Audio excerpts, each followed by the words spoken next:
나 결혼해. 입술을 깨물며 겨우 내뱉은 네 글자였다. 손끝이 차갑게 떨려왔지만 나는 애써 담담한 표정을 유지한 채 남편의 얼굴을 똑바로 응시했다. 11월 초겨울의 공기가 카페 유리창 틈새로 스며들어 목덜미를 간지렸다. 에스프레소 머신이 슉슉 증기를 뿜어내는 소리, 누군가 나지막이 웃는 소리, 그리고 내 심장이 쿵쿵거리며 갈비뼈를 두드리는 소리가 귓가를 가득 채웠다. 코끝을 스치는 원두 향기는 쓴맛 그 자체였고 창가에 맺힌 빗방울은 마치 내 마음처럼 흐릿하게 번져내렸다. 남편은 아무 말이 없었다. 그저 손에 들고 있던 아메리카노 잔을 천천히 테이블 위에 내려놓았다. 얼음이 잔 안에서 달그락 부딪히며 내는 소리가 공간을 울렸다. 그의 눈빛이 찰나 흔들렸지만 곧 익숙한 그 차가운 표정으로 굳어졌다. 축하해. 그게 전부였다.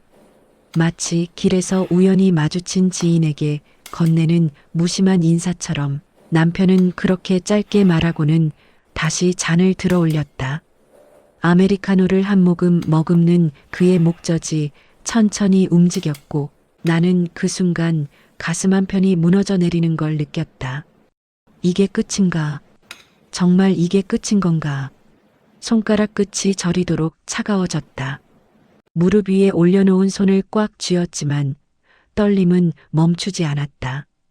입술 안쪽을 깨물어 통증으로 감정을 눌렀지만 목구멍 깊은 곳에서 뜨거운 무언가가 치밀어 올랐다.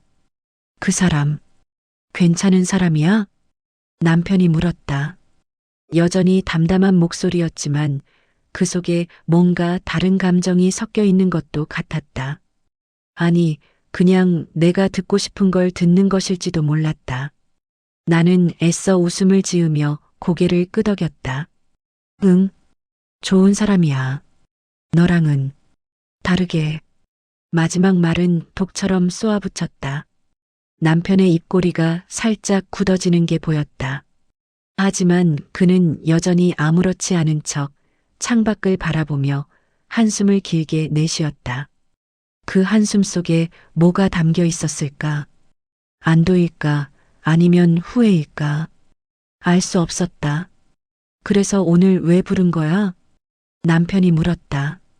나는 가방에서 봉투 하나를 꺼내 테이블 위로 밀어냈다.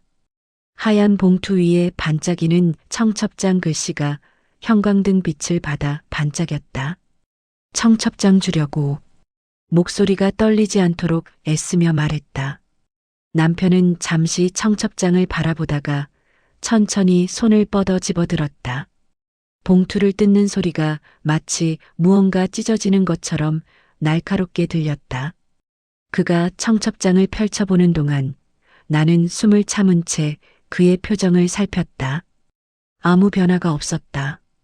마치 남의 일을 보듯 담담하게 그는 청첩장의 글씨들을 하나하나 읽어내려갔다. 신랑 이민호, 신부 한수진, 11월 28일 토요일 오후 2시. 그의 시선이 날짜 위에서 잠시 멈췄지만 곧 청첩장을 다시 봉투 안에 넣어 테이블 위에 놓았다. 잘 됐네. 그게 다였다. 잘 됐네. 고작 세 글자. 가슴이 무너져 내렸다. 숨이 막힐 것 같았지만 나는 참았다. 울지 않았다. 절대 울지 않을 거라 다짐했다. 이 사람 앞에서만큼은. 준이 보러 와도 돼? 내가 물었다. 목소리가 갈라질 것 같아서 일부러 천천히 말했다. 남편의 손이 잠시 멈췄다. 테이블 위에 놓인 그의 손가락이 미세하게 떨렸다. 하지만 그것도 잠깐. 그는 곧 아무렇지 않다는 듯 고개를 끄덕였다. 그러지 뭐. 짧은 대답이었다. 언제? 이번 주 토요일. 오전 10시. 남편이 말했다. 나는 고개를 끄덕이며 자리에서 일어났다. 더 이상 이 자리에 앉아 있을 자신이 없었다. 가방을 집어들고 일어서는 내 손이 파르르 떨렸지만 남편은 그걸 보지 못했다. 아니, 보지 않으려 한 것 같았다. 그럼 토요일에 내가 말했다. 남편은 고개만 끄덕였다. 나는 돌아서서 카페 문을 향해 걸었다. 한 걸음 한 걸음 내디딜 때마다 다리에 힘이 빠져나가는 것 같았다. 문을 열고 나가는 순간 차가운 바람이 얼굴을 때렸다. 빗방울이 뺨을 적셨지만 눈물인지 빗물인지 구분할 수 없었다. 가슴 한편에서 무언가 크게 요동쳤다. 이게 정말 끝인가?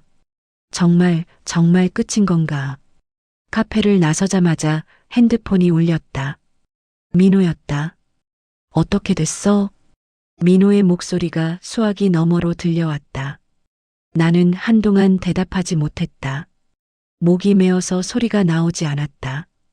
그저 축축하게 젖은 보도블록을 내려다보며 숨을 골랐다. 수진아? 민호가 다시 불렀다. 아무 반응 없었어. 겨우 짜내듯 말했다. 청첩장 받고도 응, 그냥 잘 됐다고만 했어. 한숨이 새어나왔다.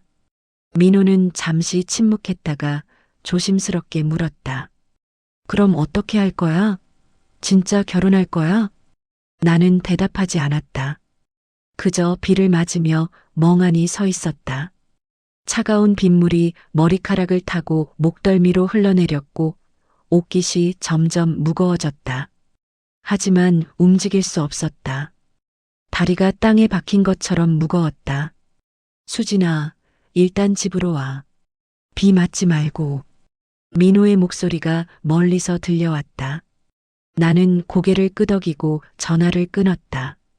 그리고 천천히 걸음을 옮겼다. 한 발 한 발 내디딜 때마다 가슴 속에서 무언가 쿵쿵 울렸다. 후회일까? 아니면 분노일까? 아니면 그저 슬픔일까? 알 수 없었다. 그저 하나만 확실했다. 토요일에 준이를 만난다. 그 아이를 보면 어쩌면 이 모든 게 꿈이었다고 생각할 수 있을까? 아니면 더 무너질까? 빗속을 걸으며 나는 입술을 깨물었다. 그날 밤 나는 잠들 수 없었다. 침대에 누워 천장을 바라보며 남편의 표정을 떠올렸다.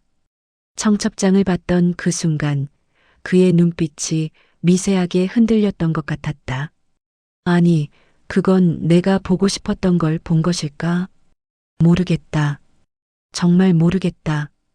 핸드폰을 집어들고 사진첩을 열었다. 거기엔 아직도 우리 셋이 함께 찍은 사진들이 남아 있었다. 준이가 태어났을 때, 100일 때, 첫돌 때, 그 모든 순간에 남편은 웃고 있었다. 진심으로 행복해 보였다. 언제부터 틀어진 걸까? 언제부터 그 사람은 나를 밀어내기 시작한 걸까? 가슴이 먹먹했다. 핸드폰을 내려놓고 눈을 감았다. 하지만 잠은 오지 않았다. 그저 남편의 목소리가 귓가를 맴돌았다. 잘 됐네. 그 한마디가 계속 머릿속을 울렸다. 잘 됐다고. 정말 잘 된 거라고 생각하는 걸까? 아니면 그저 나를 포기한 걸까? 알 수 없었다. 토요일이 왔다. 준이를 만나는 날. 나는 일찍 일어나 샤워를 하고 옷장에서 가장 깔끔한 옷을 꺼내 입었다. 거울 앞에 서서 얼굴을 살폈다. 부은 눈, 창백한 입술. 화장으로 가렸지만 속까지 가릴 순 없었다. 오전 10시 남편이 사는 아파트 앞에 섰다. 심장이 미친 듯이 뛰었다. 손이 떨렸다. 초인종을 누르기 전 나는 깊게 숨을 들이마셨다. 그리고 벨을 눌렀다. 띠리리링. 문이 열렸다. 남편이 서 있었다. 그리고 그의 품에 내 아들 준이가 있었다. 엄마. 준이의 목소리가 복도에 울렸다. 작은 팔을 버둥거리며 나를 향해 손을 뻗는 아이를 보는 순간 가슴이 무너져 내렸다. 눈물이 핑 돌았지만 나는 참았다. 이 자리에서만큼은 흔들리지 않으려 했다. 준아, 떨리는 목소리로 아이의 이름을 불렀다. 남편은 잠시 망설이다가 준이를 바닥에 내려놓았다. 아이는 비틀비틀 달려와 내 다리를 꼭 껴안았다. 작고 따뜻한 체온이 무릎을 통해 전해졌다. 나는 그대로 주저앉아 준이를 꼭 안았다. 아이의 머리카락에서 나는 베이비 샴푸 향기가 코끝을 간지렸고 폭신한 몸이 내 품에 파고들었다. 보고 싶었어, 우리 준이. 속삭이듯 말하며 아이의 등을 쓸어내렸다. 준이는 고개를 들어 나를 올려다보며 환하게 웃었다. 그 웃음 속에 남편의 눈매가 겹쳐 보였다. 가슴 한편이 저릿하게 아파왔지만 나는 웃음을 지으며 아이의 볼을 살짝 꼬집었다. 들어와. 남편이 말했다. 목소리는 여전히 차갑고 무뚝뚝했다. 나는 준이의 손을 잡고 현관문을 넘어섰다. 익숙한 공간이 눈앞에 펼쳐졌다. 거실 한쪽 벽에 걸린 시계, 소파 위에 놓인 쿠션, 창가에 놓인 화분. 모든 게 그대로였다. 1년 전 내가 떠나던 그날과 똑같았다. 아니, 하나만 달랐다. 거실 한쪽에 놓인 준이의 장난감들. 알록달록한 블록, 자동차 장난감, 인형들이 바구니에 가득 담겨 있었다. 남편이 혼자 준이를 키우며 하나하나 사준 것들이었다. 시선이 그쪽으로 향하자 가슴이 무거워졌다. 물 마실래? 남편이 물었다. 나는 고개를 끄덕였다. 남편은 주방으로 들어가 냉장고에서 생수병을 꺼냈다. 컵에 물을 따르는 소리가 고요한 거실에 울렸다. 그리고 그는 물을 한 손으로 만지작거리며 온도를 확인하는 듯 했다. 너무 차가우면 내 속이 안 좋아진다는 걸 아는 사람. 심장이 쿵 내려앉았다. 예전 습관 그대로였다. 남편은 미지근한 물을 컵에 담아 내 앞에 놓았다. 나는 컵을 들어 한 모금 마셨다. 목구멍을 타고 내려가는 물이 차갑지 않고 적당히 따뜻했다. 눈시울이 뜨거워졌지만 나는 꾹 참았다. 고마워. 짧게 말했다. 남편은 대답 없이 소파 반대편에 앉았다. 우리 사이에 낮은 테이블 하나가 놓여 있었다. 그 거리가 마치 수천 킬로미터처럼 느껴졌다. 준이는 장난감 바구니로 가서 자동차를 꺼내 바닥에서 굴렸다. 부릉부릉 소리를 내며 노는 아이의 모습이 평화로워 보였지만 내 마음은 온통 무너져 내리고 있었다. 1년 됐네. 남편이 먼저 말을 꺼냈다. 나는 고개를 들어 그를 바라봤다. 남편은 창밖을 보고 있었다. 11월의 차가운 햇살이 그의 옆얼굴을 비쳤다. 언젠가보다 야윈 것 같았다.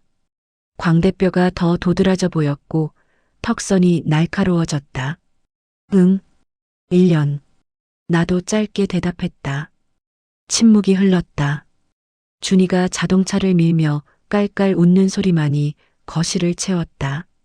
나는 그 소리에 집중하려 했지만 자꾸만 과거가 떠올랐다. 1년 전 그날, 남편이 이혼하자고 말했던 그날. 이혼하자. 남편의 목소리는 차갑고 단호했다. 나는 설거지를 하다가 손을 멈췄다. 물이 흐르는 소리만 싱크대에서 울렸다. 귓가가 멍했다. 방금 뭐라고 했지? 잘못 들은 거겠지. 그렇게 생각하며 천천히 고개를 돌렸다. 뭐라고? 겨우 물었다.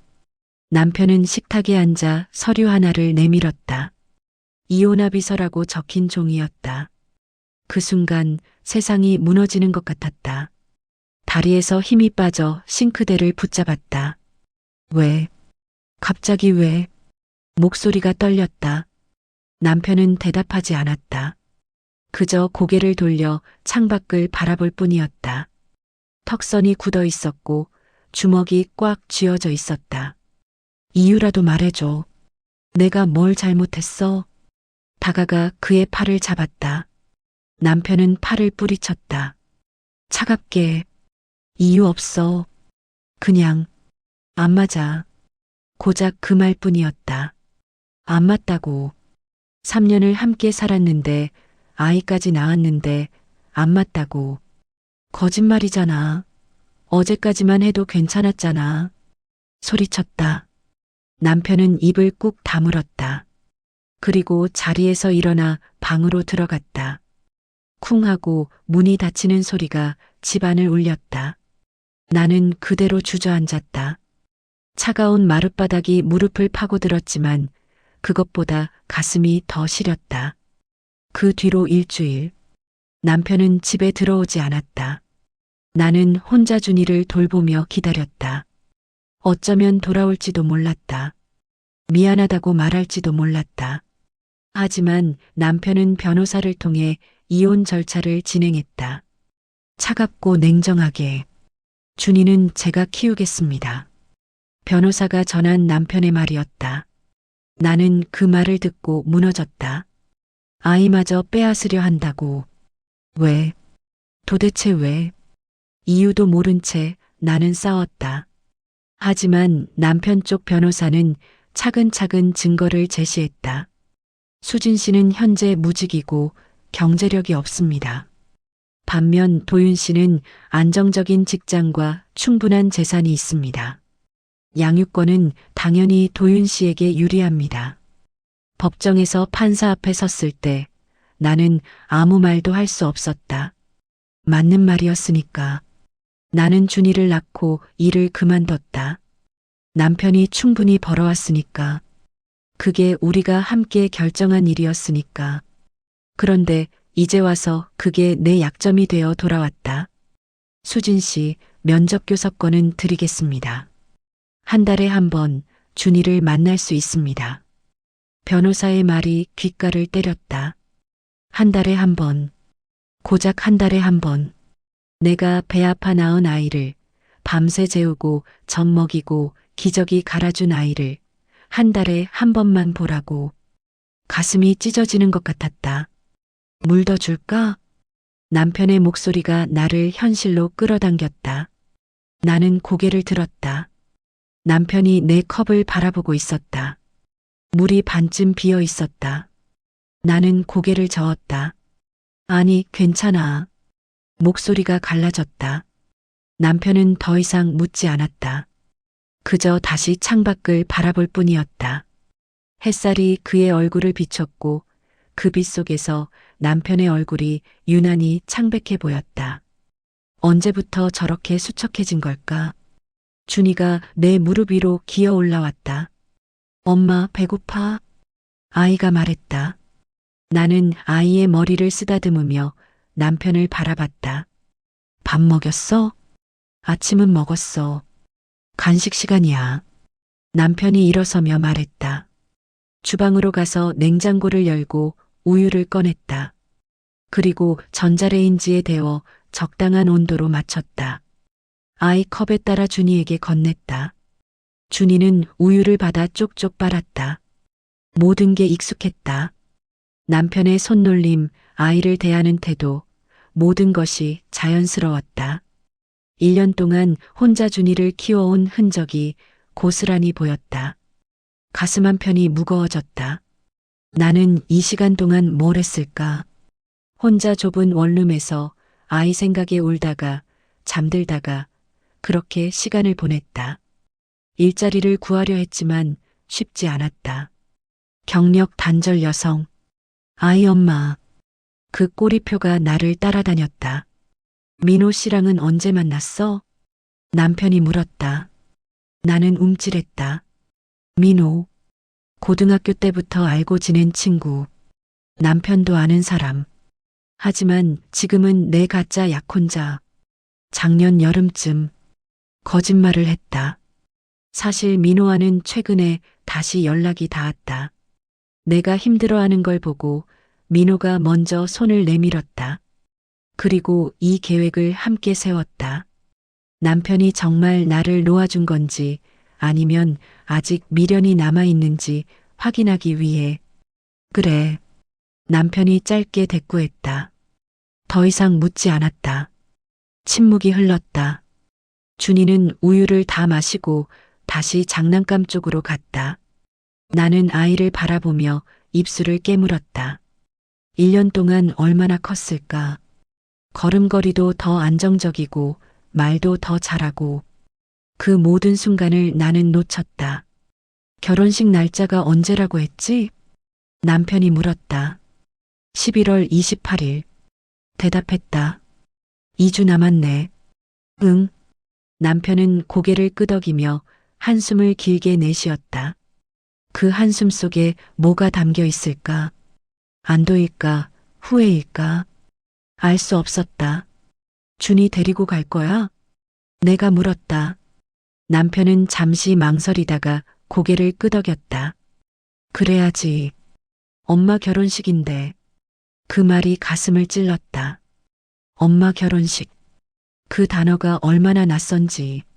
나는 여전히 남편의 아내 같은데 이제 다른 사람의 아내가 된다는 게 믿기지 않았다. 아니, 사실 믿고 싶지 않았다. 시간이 흘러 오후가 되었다. 나는 준이와 함께 놀아주다가 슬슬 일어나야 할 시간이 되었다는 걸 느꼈다. 핸드폰을 확인하니 벌써 오후 3시였다. 5시간이나 여기 있었다. 이제 가야겠다. 일어서며 말했다.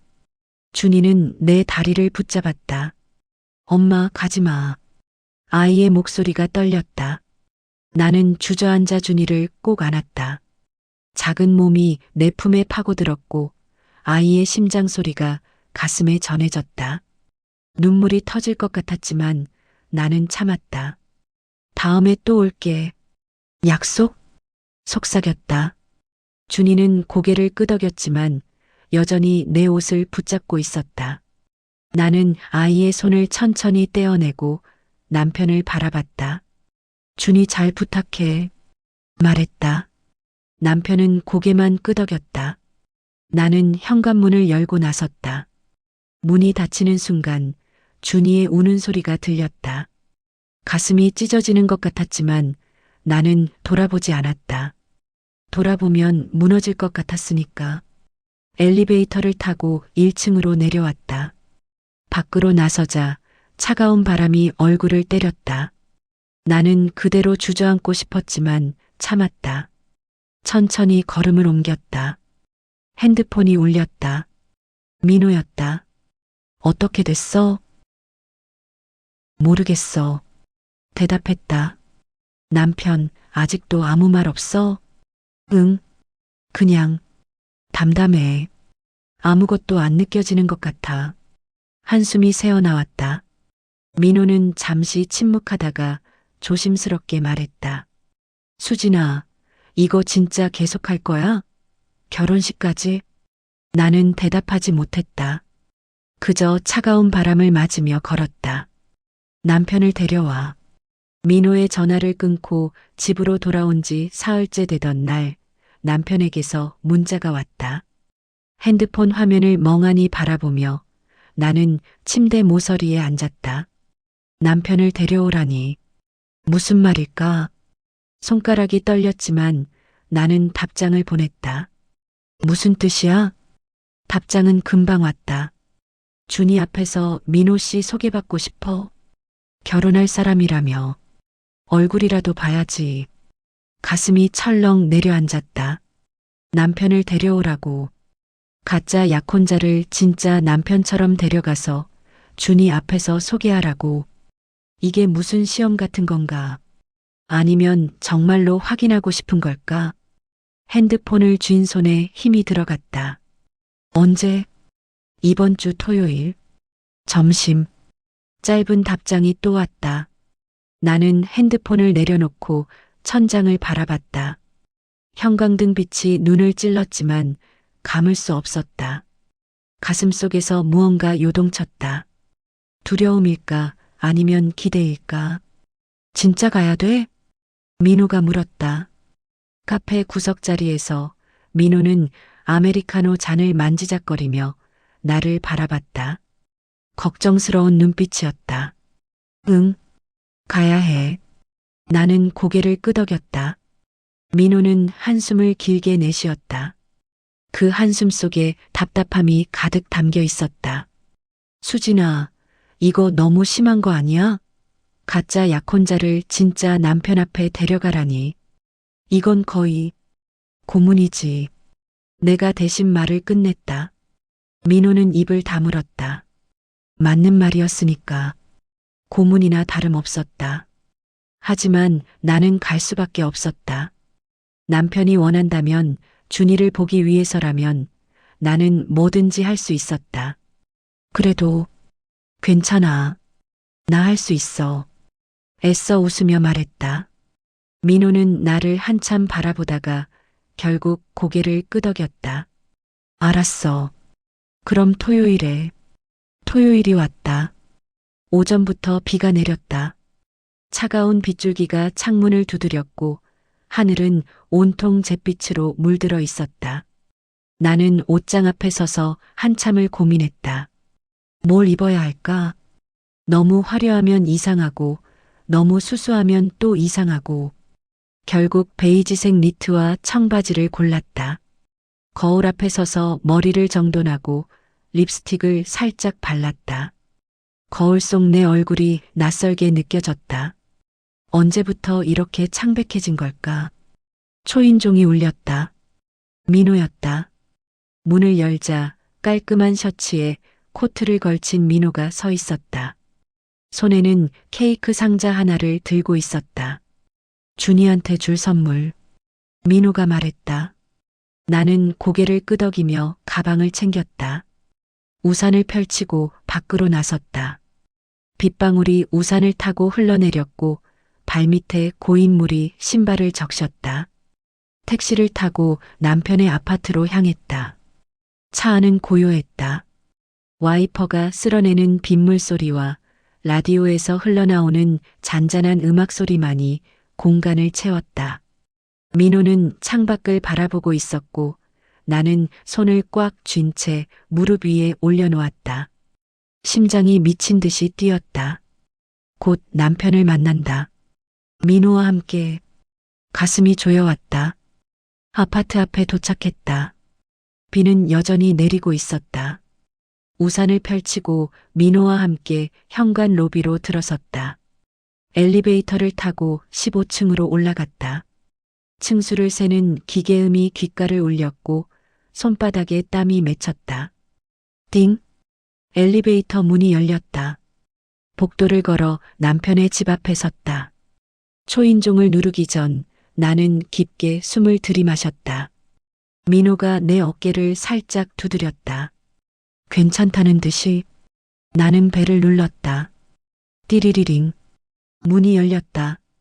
남편이 서 있었다. 그리고 그의 뒤에 준이가 장난감을 들고 서 있었다. 왔어. 남편이 말했다. 목소리는 여전히 차갑고 무뚝뚝했다. 하지만 그의 시선이 민호에게 향하는 순간 미세하게 굳어지는 게 보였다. 턱선이 단단해졌고 주먹이 꽉 쥐어졌다. 안녕하세요. 이민호입니다. 민호가 먼저 인사했다. 손을 내밀었다. 남편은 잠시 망설이다가 그 손을 잡았다. 악수는 짧고 간결했다. 두 사람의 손이 맞닿는 순간 공기가 팽팽하게 당겨지는 것 같았다. 들어와. 남편이 말했다. 우리는 현관을 넘어섰다. 익숙한 거실이 눈앞에 펼쳐졌다. 소파 위에는 준이의 그림책이 펼쳐져 있었고 테이블 위에는 따뜻한 차가 준비되어 있었다. 앉아. 남편이 소파를 가리켰다. 민호와 나는 나란히 앉았다. 남편은 맞은편에 앉았다. 우리 사이에 낮은 테이블 하나가 놓여 있었다. 그 거리가 마치 천리처럼 멀게 느껴졌다. 준이가 내 무릎 위로 올라왔다. 엄마. 아이의 목소리가 밝았다. 나는 준이를 안으며 민호를 바라봤다. 민호는 케이크 상자를 내밀었다. 준이, 이거 삼촌이 사온 거야. 딸기 케이크. 아이의 눈이 반짝였다. 준이는 케이크 상자를 받아들고 까르르 웃었다. 그 웃음소리가 긴장된 공기를 조금 풀어주었다. 하지만 남편의 표정은 여전히 굳어 있었다. 차 마실래? 남편이 물었다. 나는 고개를 끄덕였다. 남편은 주방으로 가서 주전자에 물을 끓였다. 보글보글 끓는 소리가 고요한 거실에 울렸다. 그리고 찻잔 2개를 꺼내 차를 우렸다. 남편이 내 앞에 찻잔을 놓는 순간 나는 숨이 멎었다. 온도를 확인하는 손, 찻잔을 만지작거리며 너무 뜨겁지 않은지 확인하는 그 습관. 예전 그대로였다. 심장이 쿵 내려앉았다. 가슴 한편이 저릿하게 아파왔다. 고마워. 겨우 말했다. 목소리가 떨렸다. 남편은 대답 없이 민호 앞에도 차를 놓았다. 민호는 조심스럽게 찻잔을 들어 한 모금 마셨다. 나는 찻잔을 바라보며 입술을 깨물었다. 손을 뻗어 찻잔을 들어 올렸다. 적당히 미지근했다. 너무 뜨겁지도 차갑지도 않은 온도. 눈시울이 뜨거워졌다. 민호 씨는 뭐 하시는 분이에요? 남편이 물었다. 민호는 찻잔을 내려놓으며 대답했다. IT 회사 다니고 있습니다. 개발자요. 그래요. 남편은 짧게 대꾸하고 다시 침묵했다. 어색한 정적이 흘렀다. 준이가 케이크 상자를 열어달라고 보챘다. 나는 아이를 무릎에서 내려놓고 상자를 열었다. 하얀 생크림 위에 빨간 딸기가 올려진 케이크가 모습을 드러냈다. 준이는 눈을 반짝이며 손뼉을 쳤다. 케이크 먹고 싶어? 아이가 말했다. 남편은 주방으로 가서 접시와 포크를 가져왔다. 케이크를 자르는 칼질 소리가 거실을 채웠다. 그리고 준이에게 한 조각을 떼어주었다. 아이는 포크로 케이크를 찍어 입에 넣으며 행복한 표정을 지었다. 맛있어? 내가 물었다. 준이는 고개를 끄덕이며 환하게 웃었다. 그 웃음이 가슴을 따뜻하게 만들었지만 동시에 아프게 만들었다. 이 순간이 언제까지 갈 수 있을까? 이 거짓말이 언제까지 유지될 수 있을까? 결혼 준비는 어떻게 돼가요? 남편이 물었다. 나는 움찔했다. 민호가 먼저 대답했다. 거의 다 끝났습니다. 식장도 예약했고 하객 명단도 정리했어요. 그래요. 남편은 고개를 끄덕였다. 그리고 나를 바라봤다. 그 눈빛 속에 뭔가 다른 감정이 섞여 있는 것 같았다. 슬픔일까 아니면 체념일까? 알 수 없었다. 준이 데리고 갈게요. 결혼식 날. 남편이 말했다. 정말? 나는 되물었다. 남편은 고개를 끄덕였다. 엄마 결혼식인데 당연히 가야지. 그 말이 가슴을 찔렀다. 엄마 결혼식. 나는 여전히 이 사람의 아내 같은데 이제 다른 사람의 아내가 된다는 게 믿기지 않았다. 아니, 믿고 싶지 않았다. 시간이 흘러 점심시간이 되었다. 남편이 미리 주문해둔 음식이 도착했다. 테이블 위에 음식들이 펼쳐졌다. 김치찌개, 제육볶음, 된장찌개. 모두 내가 좋아하는 음식들이었다. 가슴이 무너졌다. 남편은 여전히 내가 뭘 좋아하는지 기억하고 있었다. 밥을 먹는 동안 남편은 계속 물 온도를 확인했다. 준이 컵에 물을 따를 때도 내 컵에 물을 채울 때도 손으로 만져보며 온도를 확인했다. 너무 차가우면 미지근한 물로 바꾸고 너무 뜨거우면 식혔다. 그 모든 습관이 그대로였다. 나는 숟가락을 들어 김치찌개를 떠먹었다. 맛있었다. 하지만 목구멍으로 넘어가지 않았다. 눈물이 핑 돌았지만 나는 참았다. 이 자리에서만큼은 무너지지 않으려 했다. 민호도 불편한 표정으로 밥을 먹었다. 3명의 어른이 둘러앉아 밥을 먹는 모습이 얼마나 이상했을까. 준이만이 까르르 웃으며 밥을 먹었다. 준이, 천천히 먹어. 남편이 말했다. 아이의 입가에 밥풀이 묻었다. 남편은 휴지로 살짝 닦아주었다. 그 손길이 부드러웠다. 나는 그 모습을 바라보며 가슴이 먹먹해졌다. 1년 동안 혼자 준이를 키운 남편. 그 시간 동안 얼마나 힘들었을까. 식사가 끝나고 우리는 다시 거실로 돌아왔다. 준이는 장난감을 가지고 놀기 시작했다. 나는 소파에 앉아 아이를 바라봤다. 민호는 옆에 앉아 있었고 남편은 맞은편에 앉아 있었다. 하나 물어봐도 돼요? 남편이 말했다. 민호와 나는 동시에 고개를 들었다. 어떻게 만났어요? 둘이. 남편이 물었다. 나는 숨이 멎었다. 심장이 쿵쿵 뛰었다. 민호가 먼저 대답했다. 고등학교 동창이에요. 오래 알고 지낸 사이죠. 그래요. 남편은 고개를 끄덕였다. 그리고 나를 바라봤다. 행복해? 그 질문이 가슴을 찔렀다. 행복하냐고. 나는 대답할 수 없었다. 목구멍이 막혔다. 손이 떨렸다. 입술을 깨물며 겨우 고개를 끄덕였다. 응, 거짓말이었다. 남편은 나를 한참 바라보다가 시선을 돌렸다. 창밖을 바라보는 그의 옆얼굴이 쓸쓸해 보였다. 턱선이 굳어 있었고 주먹이 꽉 쥐어져 있었다. 그럼 됐어. 남편이 말했다. 그게 다였다. 그럼 됐다고. 가슴이 무너져 내렸다. 오후 4시쯤 우리는 자리에서 일어났다. 더 이상 이 자리에 있을 수 없었다. 숨이 막힐 것 같았다. 가방을 챙기며 일어섰고 민호도 따라 일어섰다. 그럼 우린 이만. 민호가 말했다. 남편은 고개를 끄덕였다. 준이가 내 다리를 붙잡았다. 엄마 가지 마. 아이의 목소리가 떨렸다. 나는 주저앉아 준이를 꼭 안았다. 작은 몸이 내 품에 파고들었고 아이의 심장 소리가 가슴에 전해졌다. 눈물이 터질 것 같았지만 나는 참았다. 다음에 또 올게. 결혼식 날 보자. 속삭였다. 준이는 고개를 끄덕였다. 나는 아이를 놓고 남편을 바라봤다. 남편은 여전히 무표정했다. 하지만 그 눈빛 속에 뭔가 흔들리는 게 보였다. 준이 잘 부탁해. 말했다. 남편은 고개만 끄덕였다. 우리는 현관문을 나섰다. 문이 닫히는 순간 준이의 우는 소리가 들렸다.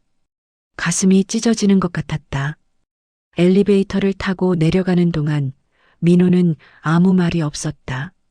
나도 말할 수 없었다. 그저 숨을 참으며 층수가 내려가는 걸 바라봤다. 1층에 도착했다.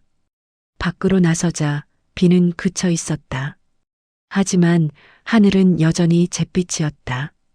차가운 바람이 얼굴을 때렸다. 수진아. 민호가 불렀다. 나는 고개를 들어 민호를 바라봤다. 미안해. 이렇게 만들어서. 민호가 말했다. 나는 고개를 저었다. 아니야. 내가 부탁한 거잖아. 목소리가 떨렸다. 민호는 나를 안아주었다. 따뜻한 체온이 전해졌지만 가슴은 여전히 차가웠다. 그리고 그 순간 고개를 들어 아파트를 올려다봤다. 15층 창문 너머로 남편이 서 있었다. 우리를 내려다보고 있었다. 심장이 멎었다. 결혼식까지 일주일. 웨딩드레스 피팅을 위해 샵에 갔을 때 거울 속 내 모습이 낯설었다. 새하얀 드레스를 입은 여자가 서 있었지만 그게 나인지 확신할 수 없었다. 직원이 베일을 씌워주며 환하게 웃었지만 나는 웃을 수 없었다. 신부님 정말 예쁘세요. 직원이 말했다. 나는 거울 속 내 얼굴을 바라봤다. 창백한 얼굴, 억지로 지은 미소, 떨리는 눈빛. 행복해 보이지 않았다. 전혀. 감사합니다. 겨우 대답했다. 드레스를 벗고 나오는 길에 핸드폰이 울렸다. 남편이었다. 심장이 쿵 내려앉았다. 손이 떨렸지만 나는 전화를 받았다. 여보세요. 나야. 남편의 목소리가 수화기 너머로 들려왔다. 짧은 침묵이 흘렀다. 나는 샵 밖으로 나와 인도에 섰다. 11월의 차가운 바람이 뺨을 스쳤다. 무슨 일이야? 물었다. 준이가 열이 나서 병원 가려고 하는데 혹시 같이 갈 수 있어? 남편의 목소리가 평소보다 낮았다. 가슴이 철렁 내려앉았다. 지금 어디야? 바로 갈게. 택시를 타고 남편이 알려준 소아과로 향했다. 손이 떨렸다. 준이가 아프다니. 얼마나 아픈 걸까? 고열일까? 가슴이 조여왔다. 택시 기사님께 빨리 가달라고 부탁했고 기사님은 고개를 끄덕이며 속도를 높였다. 병원 앞에 도착했을 때 남편이 준이를 안고 서 있었다. 아이의 얼굴이 빨갛게 상기되어 있었다. 축 늘어진 몸, 힘없이 남편의 어깨에 기댄 모습, 심장이 무너져 내렸다.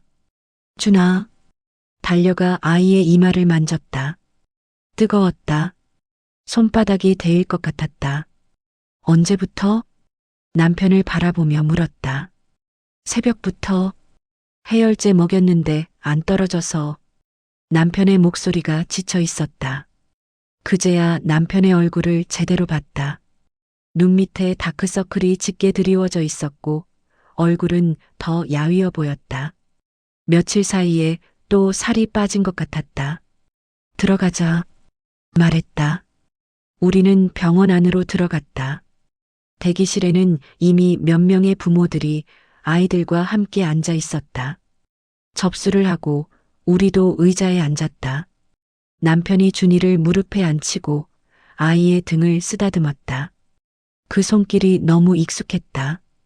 부드럽고 조심스럽고 다정했다. 가슴 한편이 저릿하게 아파왔다.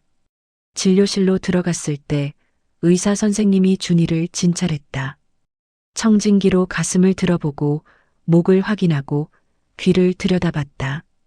준이는 울음을 터뜨렸고 나는 아이의 손을 꼭 잡았다. 감기예요. 목이 많이 부었네요. 약 처방해 드릴게요. 의사 선생님이 말했다. 다행이었다. 큰 병은 아니었다.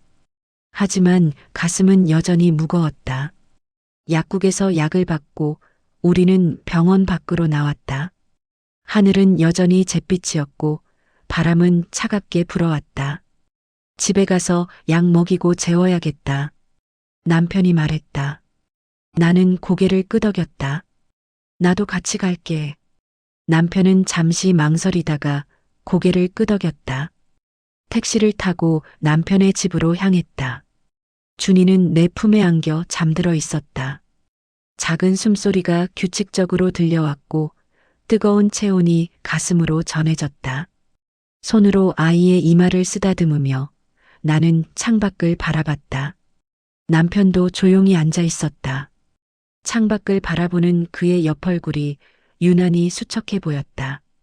광대뼈가 도드라졌고 턱선이 날카로워졌다. 언제부터 저렇게 야윈 걸까? 너 밥 먹고 다녀? 물었다. 남편은 고개를 돌려 나를 바라봤다. 잠시 침묵이 흘렀다. 먹고 다녀. 짧게 대답했다. 거짓말 같았다.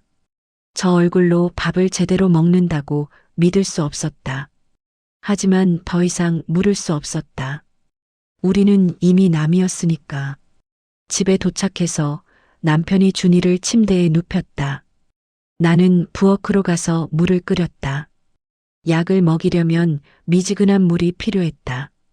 주전자에서 보글보글 끓는 소리가 들렸고 증기가 피어올랐다. 물을 컵에 따라 식히는 동안 남편이 부엌으로 들어왔다. 물 온도 봐줄래? 내가 말했다. 남편은 고개를 끄덕이며 컵을 만졌다. 손가락으로 컵 표면을 쓸어내리며 온도를 확인했다. 그 익숙한 손길. 예전에 나를 위해서도 똑같이 해주던 그 습관. 조금 더 식혀야겠다. 남편이 말했다. 나는 고개를 끄덕이며 컵을 테이블 위에 놓았다. 그리고 남편을 바라봤다. 형광등 불빛 아래 선 그의 얼굴이 더욱 창백해 보였다. 너 어디 아픈 거 아니야? 물었다. 남편은 움찔했다. 눈빛이 미세하게 흔들렸다. 하지만 곧 고개를 저었다. 아니야. 그냥 피곤해서. 피곤한 게 아니라 진짜 아파 보여. 다시 말했다. 남편은 시선을 돌렸다. 창밖을 바라보며 한숨을 길게 내쉬었다. 괜찮아. 신경 쓰지 마. 그게 다였다. 더 이상 말하지 않았다. 나는 입술을 깨물며 컵을 들어 다시 온도를 확인했다. 적당히 식었다. 준이에게 가져가야 했다. 침실로 들어가 준이를 깨웠다. 아이는 힘없이 눈을 떴다. 나는 아이를 안아 일으켜 세우고 약을 먹였다. 쓴 약을 삼키며 준이는 얼굴을 찡그렸지만 울지 않았다. 물을 한 모금 마시고 다시 침대에 누웠다. 엄마. 준이가 작게 불렀다. 응, 준아. 손을 잡아주며 대답했다.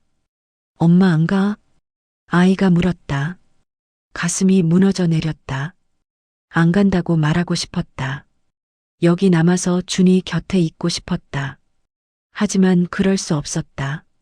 조금 있다가 갈게. 준이 잠들 때까지는 있을게. 속삭였다. 준이는 고개를 끄덕이며 눈을 감았다. 나는 아이의 손을 잡고 자장가를 흥얼거렸다. 엄마가 섬 그늘에 굴 따러 가면 아기가 혼자 남아.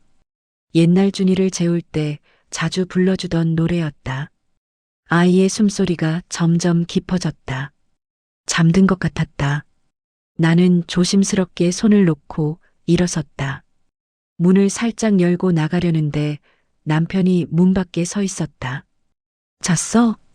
남편이 물었다. 응. 나는 고개를 끄덕이며 문을 닫았다. 우리는 거실로 돌아왔다. 소파에 나란히 앉았다. 사이에 한 뼘 정도의 거리를 두고 그 거리가 마치 천리처럼 멀게 느껴졌다. 고마워. 같이 와줘서. 남편이 말했다. 나는 고개를 저었다. 당연한 거잖아. 준이 엄마인데. 그래도 남편의 목소리가 작아졌다. 침묵이 흘렀다. 시계 초침 소리만이 거실을 채웠다. 째깍째깍. 시간이 흐르는 소리가 유난히 크게 들렸다. 나는 손을 꼭 쥐고 무릎 위에 올려놓았다. 결혼식 준비는 잘 돼가? 남편이 물었다. 나는 고개를 끄덕였다. 응, 거의 다 끝났어. 그래. 남편은 짧게 대답하고 다시 침묵했다. 몇 분이 흘렀을까? 남편이 다시 입을 열었다. 행복했으면 좋겠어. 그 말이 가슴을 찔렀다. 행복했으면 좋겠다고. 진심일까? 정말 진심으로 바라는 걸까? 나를 밀어내고 아이를 뺏어가고 이혼하고 그러고도 내가 행복하길 바라는 걸까? 왜? 물었다. 목소리가 떨렸다. 남편은 나를 바라봤다.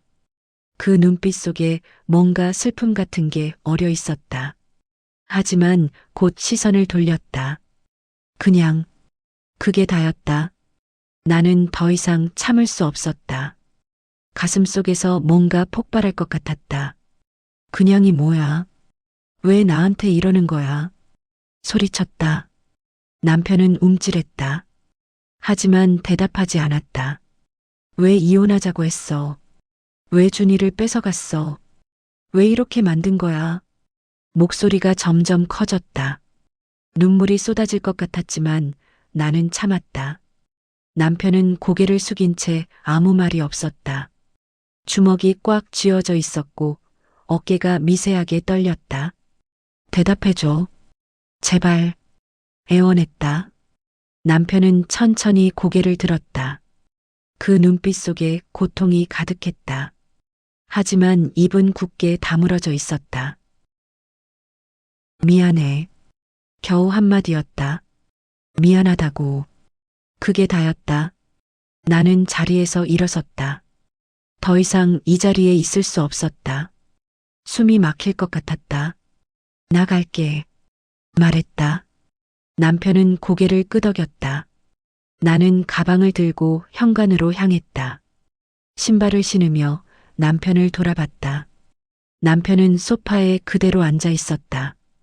고개를 숙인 채 준이 열 떨어지면 연락해줘. 말했다. 남편은 고개만 끄덕였다. 나는 문을 열고 나섰다. 문이 닫히는 소리가 복도에 울렸다. 가슴이 터질 것 같았지만 나는 참았다. 엘리베이터를 타고 내려가며 눈물이 볼을 타고 흘러내렸다. 집으로 돌아와 침대에 누웠다. 천장을 바라보며 오늘 있었던 일들을 되돌아봤다. 남편의 수척한 얼굴, 준이를 돌보는 다정한 손길, 물 온도를 확인하던 그 습관. 모든 게 너무 익숙했다. 마치 우리가 아직 부부인 것처럼. 하지만 우리는 이미 남이었다. 일주일 후면 나는 다른 사람의 아내가 된다. 가슴이 무너져 내렸다. 핸드폰이 울렸다. 민호였다. 수진아, 괜찮아? 민호의 목소리가 걱정스러웠다. 응. 겨우 대답했다. 오늘 드레스 피팅 어땠어? 잘 됐어. 거짓말이었다. 민호는 잠시 침묵했다. 수진아, 진짜 괜찮아? 목소리가 이상해. 괜찮아. 그냥 피곤해서. 그래. 푹 쉬어. 결혼식까지 일주일밖에 안 남았으니까.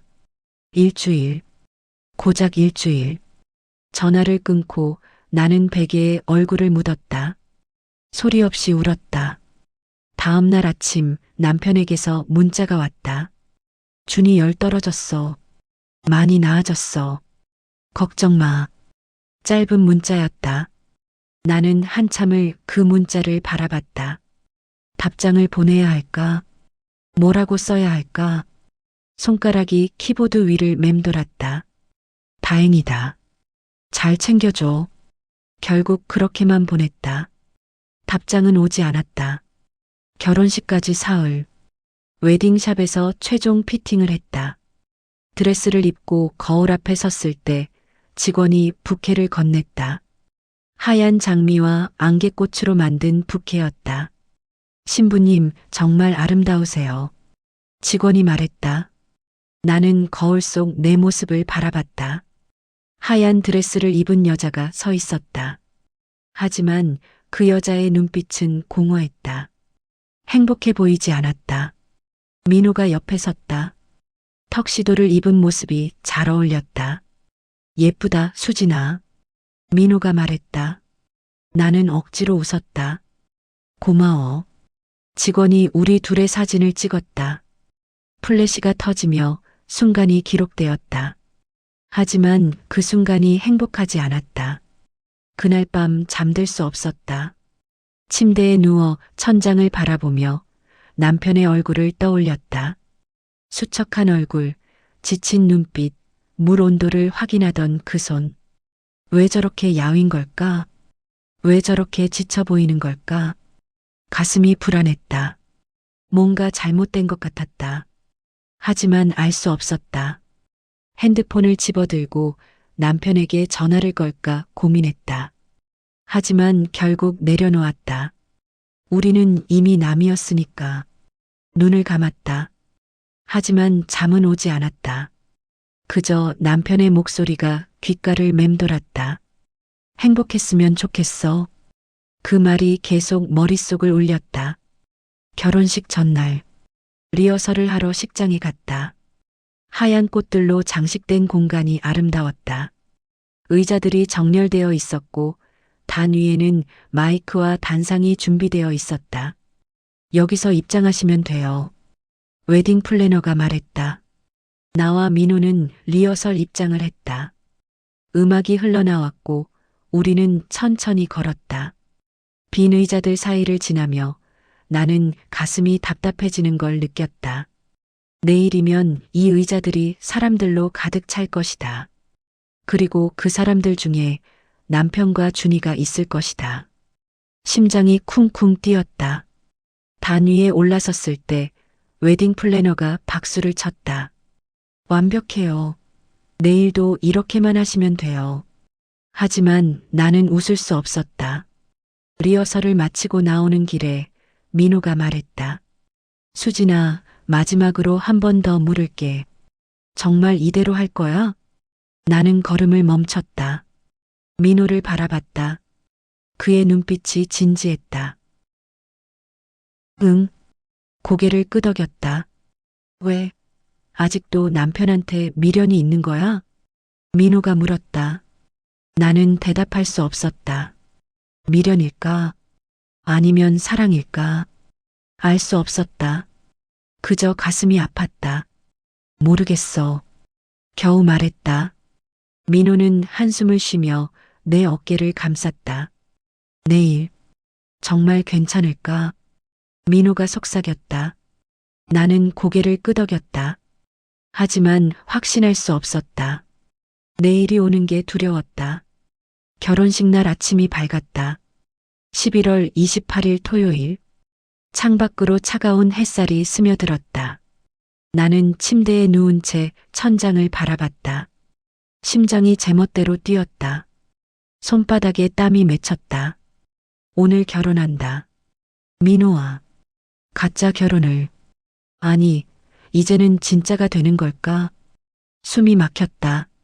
일어나 샤워를 하고 메이크업 아티스트가 오기 전에 간단히 준비를 마쳤다. 거울 속 내 얼굴이 창백했다.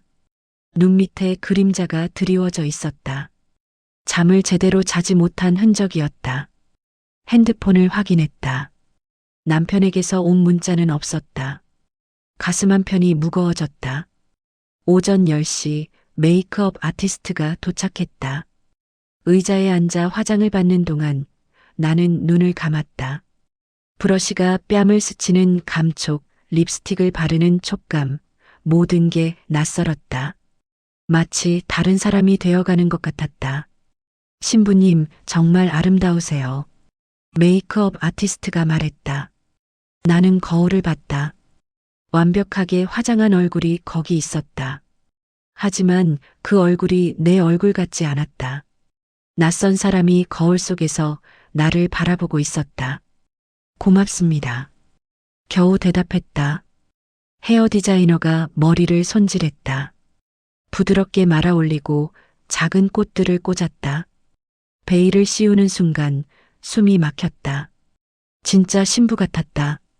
하지만 마음은 텅 비어 있었다.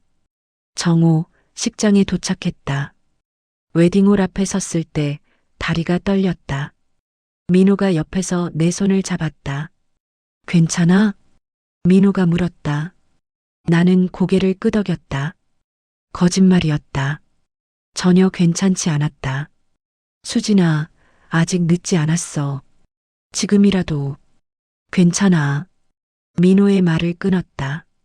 민호는 더 이상 말하지 않았다. 그저 내 손을 꽉 잡아주었다. 신부 대기실로 들어갔다. 하얀 드레스를 입고 거울 앞에 섰다. 부케를 손에 쥐었다. 하얀 장미와 안개꽃. 아름다웠지만 손에 쥔 무게가 천근만근 무거웠다. 30분 후에 입장하시면 됩니다. 웨딩 플래너가 말했다. 30분. 고작 30분 후면 나는 민호의 아내가 된다. 가슴이 조였다. 대기실 밖에서 소란스러운 소리가 들렸다. 하객들이 도착하는 소리였다. 발소리, 웃음소리, 축하 인사소리. 모든 게 멀리서 들려왔다. 마치 다른 세상의 소리 같았다. 신부님, 잠깐 나가보시겠어요? 하객분들께 인사하셔야 해요. 웨딩 플래너가 말했다. 나는 고개를 끄덕이며 자리에서 일어섰다. 문을 열고 복도로 나섰다. 식장 입구 쪽으로 걸어가는데 사람들 사이에서 익숙한 뒷모습이 보였다. 남편이었다. 그리고 그의 손을 잡고 있는 준이. 심장이 멎었다. 남편은 검은색 정장을 입고 있었다.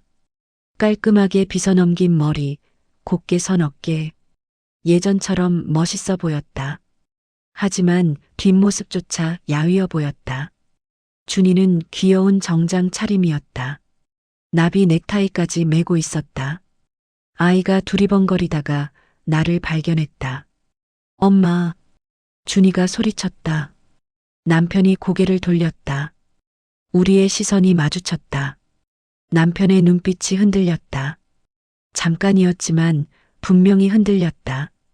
그리고 곧 시선을 돌렸다. 준이의 손을 잡고 식장 안으로 들어갔다. 나는 그 뒷모습을 바라보며 서 있었다. 다리에 힘이 빠졌다. 신부님 괜찮으세요? 웨딩 플래너가 물었다. 나는 고개를 끄덕였다. 네, 괜찮아요. 거짓말이었다.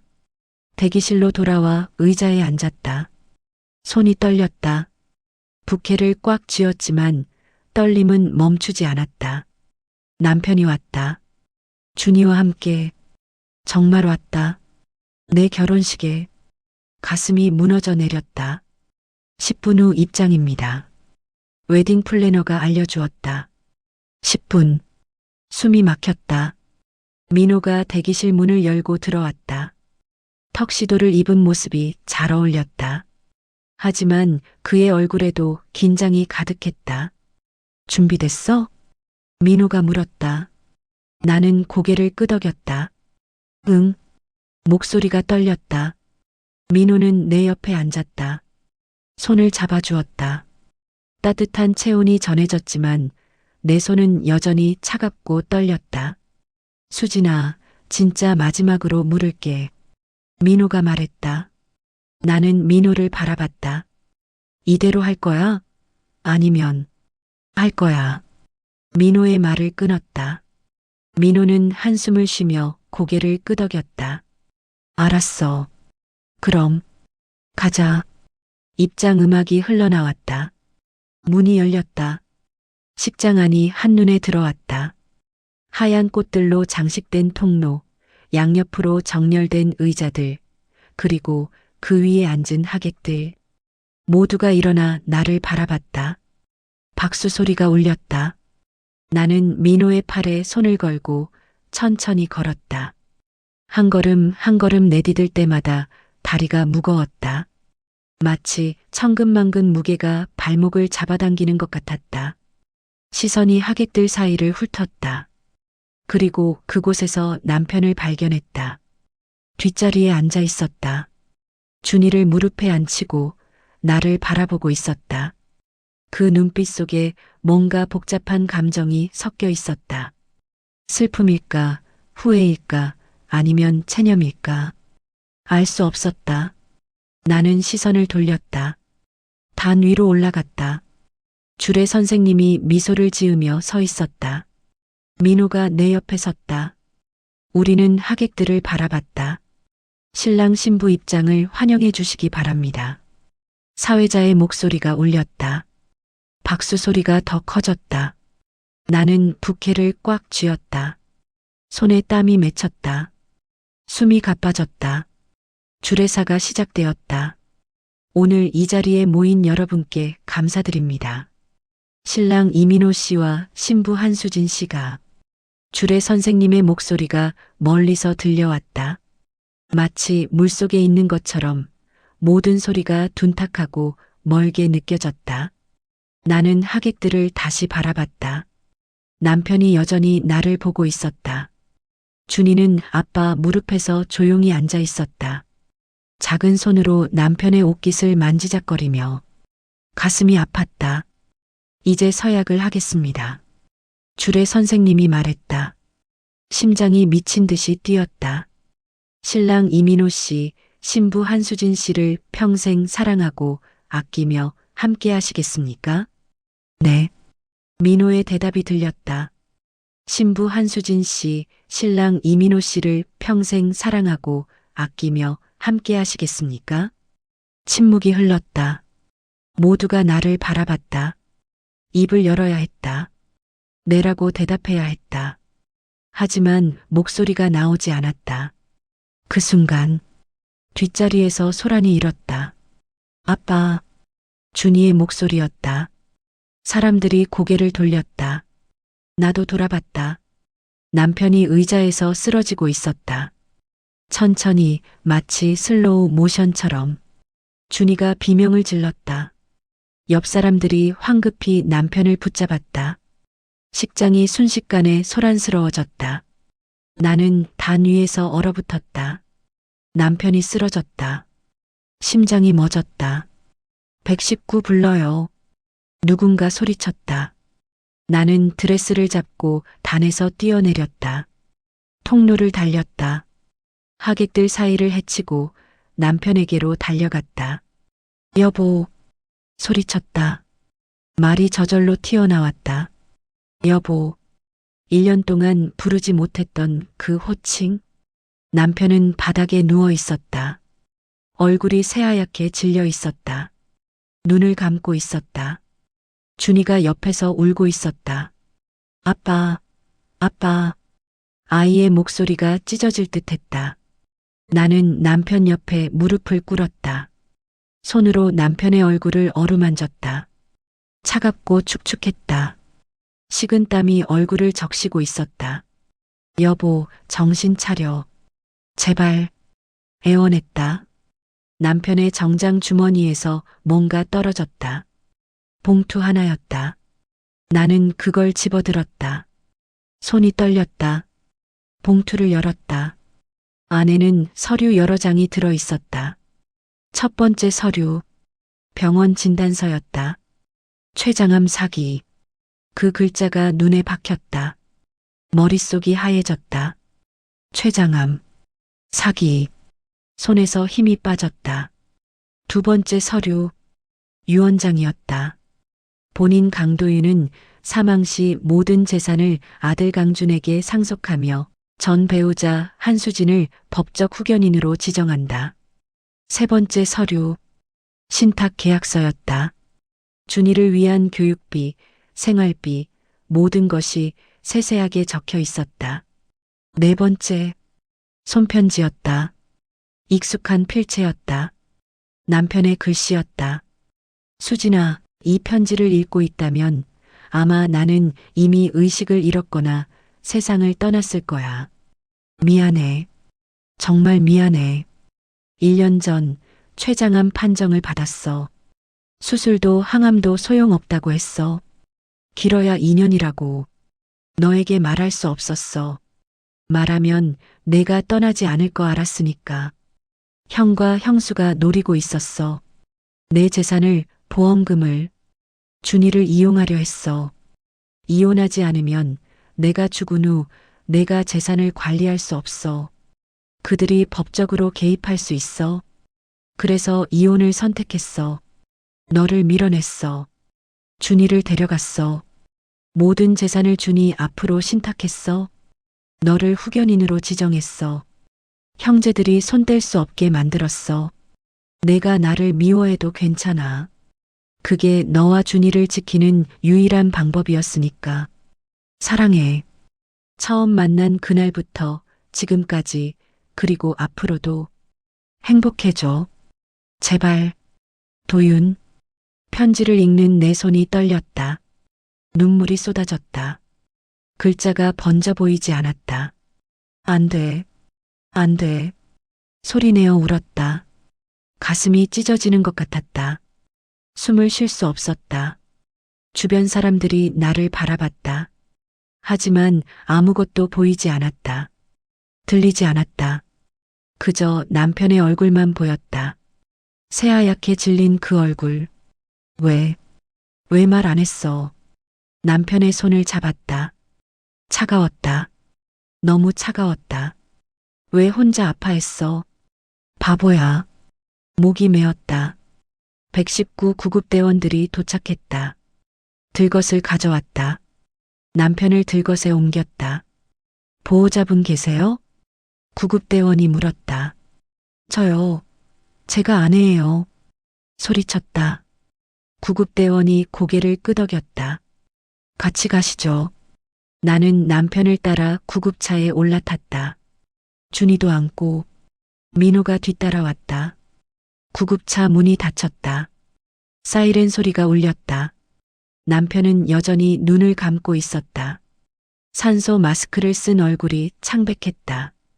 여보, 정신 차려. 제발. 눈 떠. 손을 꽉 잡으며 애원했다. 하지만 남편은 움직이지 않았다. 구급차가 병원을 향해 달렸다. 창밖으로 풍경이 빠르게 지나갔다. 나는 남편의 손을 놓지 않았다. 차가운 손, 한때 나를 안아주던 손, 물 온도를 확인해주던 손, 준이를 재워주던 손, 제발, 제발 살아줘. 눈물이 멈추지 않았다. 편지가 가슴에 꽂혀 있었다. 사랑해. 처음 만난 그날부터 지금까지, 그리고 앞으로도 그 문장이 머릿속을 울렸다. 나도 사랑해. 너무 사랑해. 제발 살아서 내 말 들어줘.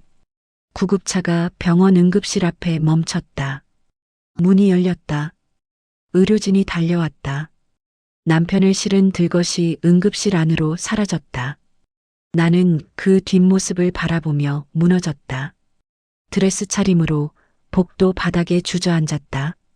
준이가 내 품에서 울었다. 아빠, 아빠.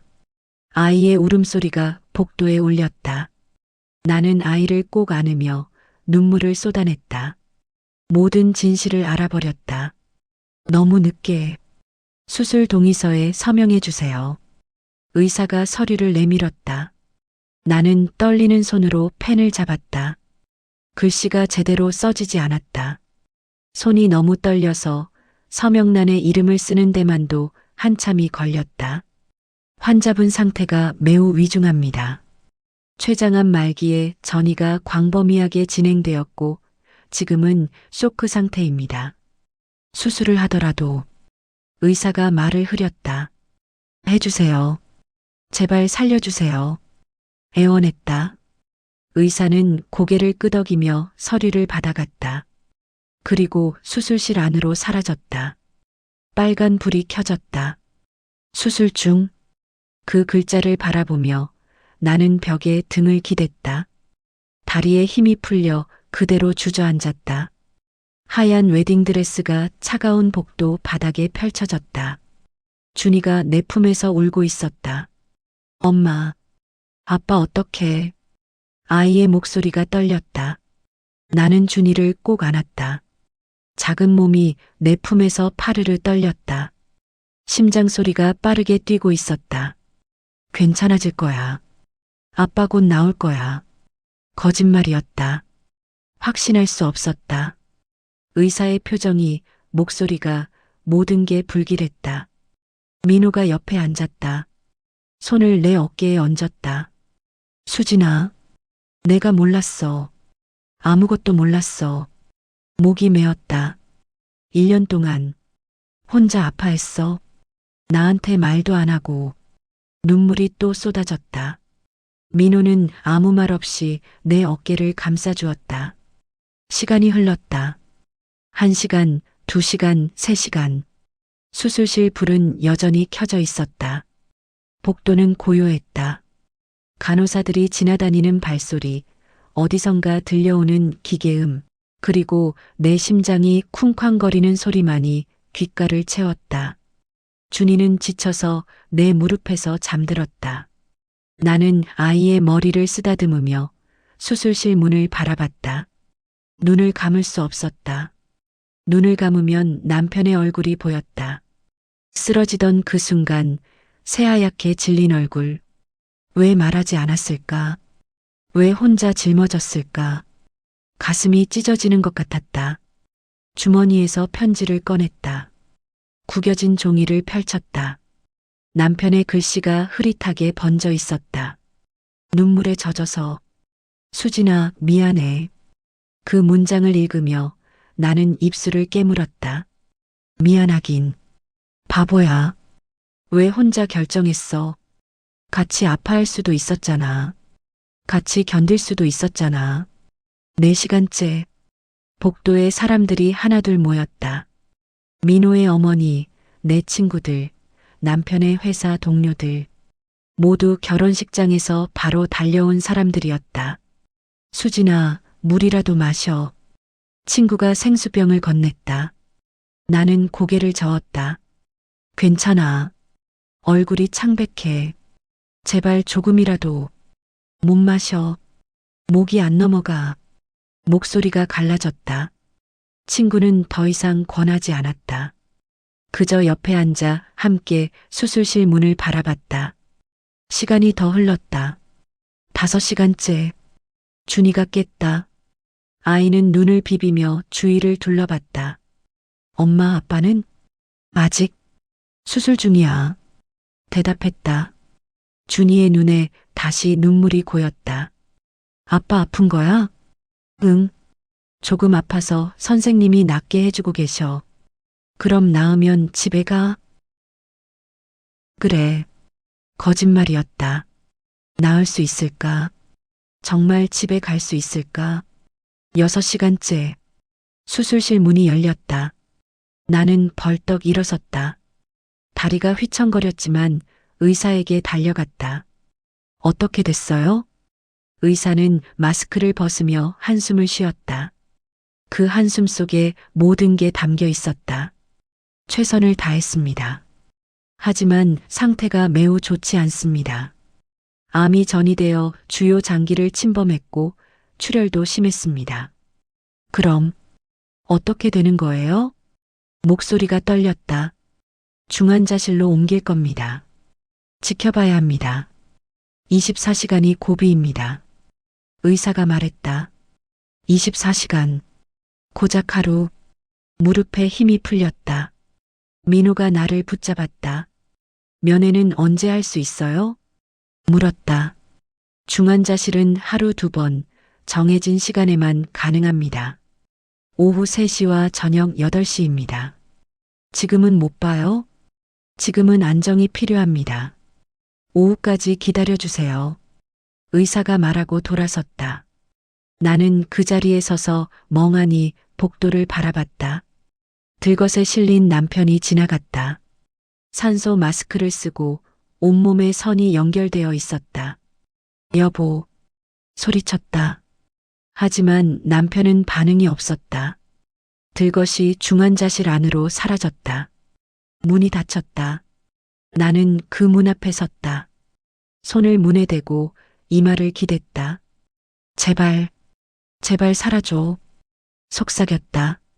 오후 3시, 중환자실 면회 시간이 되었다. 간호사가 나를 불렀다. 보호자분 한 분만 들어오세요. 10분입니다. 나는 고개를 끄덕이며 중환자실 안으로 들어갔다. 소독약 냄새가 코를 찔렀다. 기계음이 사방에서 울렸다. 침대들이 커튼으로 나뉘어 있었고 그 너머로 환자들이 누워 있었다. 남편은 구석 침대에 있었다. 다가갔다. 심장이 쿵쾅거렸다. 침대 옆에 섰다. 남편은 여전히 눈을 감고 있었다. 얼굴은 새하얗고 입술은 파랗게 질려 있었다. 인공호흡기가 숨을 대신 쉬어주고 있었고 온몸에 연결된 선들이 생명을 겨우 이어주고 있었다. 여보, 손을 뻗어 남편의 손을 잡았다. 차갑고 축축했다. 나야. 수진이야. 속삭였다. 남편은 반응이 없었다. 나는 침대 옆 의자에 앉아 남편의 손을 2손으로 감쌌다. 미안해. 진작 알았어야 했는데. 왜 혼자 아팠어? 왜 말 안 했어? 눈물이 또 흘렀다. 1년 동안 얼마나 힘들었어. 얼마나 무서웠어. 목이 메었다. 나는 내가 날 버린 줄 알았어. 더 이상 사랑하지 않는다고 생각했어. 손을 꽉 쥐었다. 바보야. 진짜 바보야. 이마를 남편의 손등에 기댔다. 제발 사라져. 눈 떠줘. 한 번만 더 눈 떠서 내 얼굴 봐줘. 애원했다. 하지만 남편은 움직이지 않았다. 기계음만이 규칙적으로 울렸다. 삑, 삑, 삑. 심장 박동을 알리는 소리. 그 소리가 유일한 희망이었다. 시간입니다. 간호사가 말했다. 10분이 벌써 지났다. 나는 남편의 손을 놓을 수 없었다. 꽉 쥐고 있었다. 보호자님, 나가주셔야 해요. 간호사가 다시 말했다. 나는 천천히 손을 놓았다. 일어서며 남편의 얼굴을 바라봤다. 저녁에 또 올게. 기다려. 속삭이고 밖으로 나왔다. 복도로 나오자 모두가 나를 바라봤다. 어떻게? 민호가 물었다. 나는 고개를 저었다. 깨어나지 못했어. 아직? 목소리가 떨렸다. 준이가 달려와 내 다리를 붙잡았다. 엄마 아빠 봤어? 응. 아빠 깼어? 아직. 준이의 얼굴이 일그러졌다. 울음이 터져 나올 것 같았지만 아이는 참았다. 꾹 참으며 고개를 끄덕였다. 아빠 곧 깰 거야. 그치? 응. 곧 깰 거야. 거짓말이었다. 확신할 수 없었다. 저녁 8시. 두 번째 면회 시간. 나는 다시 중환자실 안으로 들어갔다. 남편은 여전히 같은 자세로 누워 있었다. 변한 게 없었다. 눈도 뜨지 않았고 손가락 하나 움직이지 않았다. 침대 옆에 앉아 손을 잡았다. 여보, 나 또 왔어. 말했다. 준이가 너 보고 싶어 해. 아빠 언제 깨냐고 계속 물어봐. 눈물이 흘렀다. 우리 아들 얼마나 슬퍼하는지 알아? 너 없으면 안 돼. 깨어나야 돼. 손을 꽉 쥐었다. 제발, 제발. 머리를 남편의 손에 기댔다. 그때였다. 삑삑삑. 심전도 소리가 빨라졌다. 나는 고개를 들었다. 기계의 숫자들이 요동쳤다. 간호사님, 소리쳤다. 간호사들이 달려왔다. 보호자님, 밖으로 나가주세요. 나를 밀어냈다. 여보, 여보. 소리쳤지만 문이 닫혔다. 유리창 너머로 의료진이 남편을 둘러싸는 게 보였다. 급박하게 움직이는 모습들. 기계를 조작하고 약을 투여하고 심장이 멎는 줄 알았다. 안 돼. 안 돼. 유리에 손을 대고 울었다. 몇 분이 지났을까? 의료진의 움직임이 멈췄다. 심전도 소리가 다시 규칙적으로 돌아왔다. 삑, 삑, 삑. 안도의 한숨이 새어나왔다. 간호사가 밖으로 나왔다. 일시적인 부정맥이었습니다. 안정되었으니 걱정 마세요. 네. 겨우 대답했다. 하지만 걱정하지 않을 수 없었다. 밤이 깊었다. 복도 의자에 앉아 나는 하늘도 땅도 모른 채 시간을 보냈다. 아이도 지쳐서 쉬어야 했다. 민호는 옆에 남아 있었다. 수진아, 너도 좀 쉬어. 이러다 너까지 쓰러져. 못 쉬어. 여기 있어야 해. 고개를 저었다. 민호는 한숨을 쉬며 내 어깨에 담요를 덮어주었다. 그럼 따뜻하게라도 있어. 고마워, 민호야. 괜찮아. 내가 할 수 있는 거라도 해야지. 민호의 목소리가 씁쓸했다. 우리는 결혼식을 올렸어야 했다.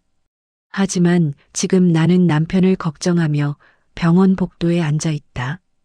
그리고 다시 중환자실 문을 바라봤다. 저 안에 남편이 있다. 생사의 기로에서 다음 날 아침 의사가 나를 불렀다. 보호자님, 잠깐 얘기 좀 하죠. 상담실로 들어갔다. 의사는 책상 앞에 앉아 서류들을 펼쳤다. 어젯밤 환자분이 한 차례 위기를 겪었습니다. 다행히 넘겼지만 의사가 말을 흐렸다. 상태가 계속 악화되고 있습니다. 장기들이 하나씩 기능을 잃어가고 있어요. 그럼 어떻게 되는 거예요? 물었다.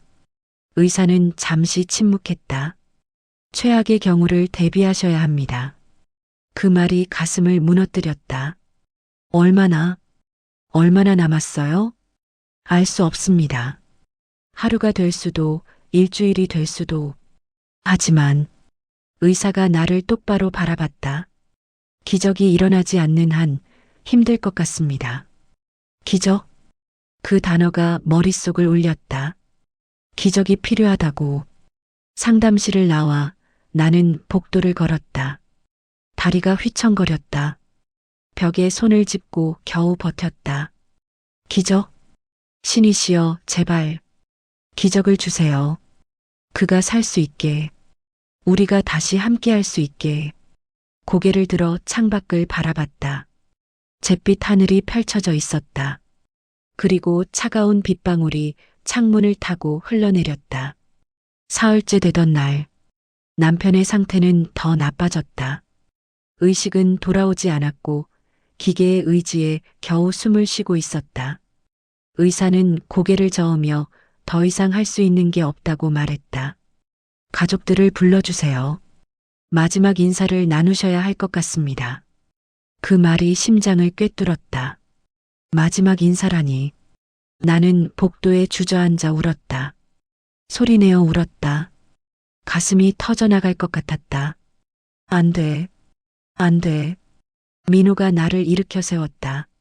준이가 복도 끝에서 할머니 손을 잡고 서 있었다. 아이의 눈이 빨갛게 부어 있었다. 엄마. 준이가 작은 목소리로 불렀다. 나는 아이에게 달려가 껴안았다.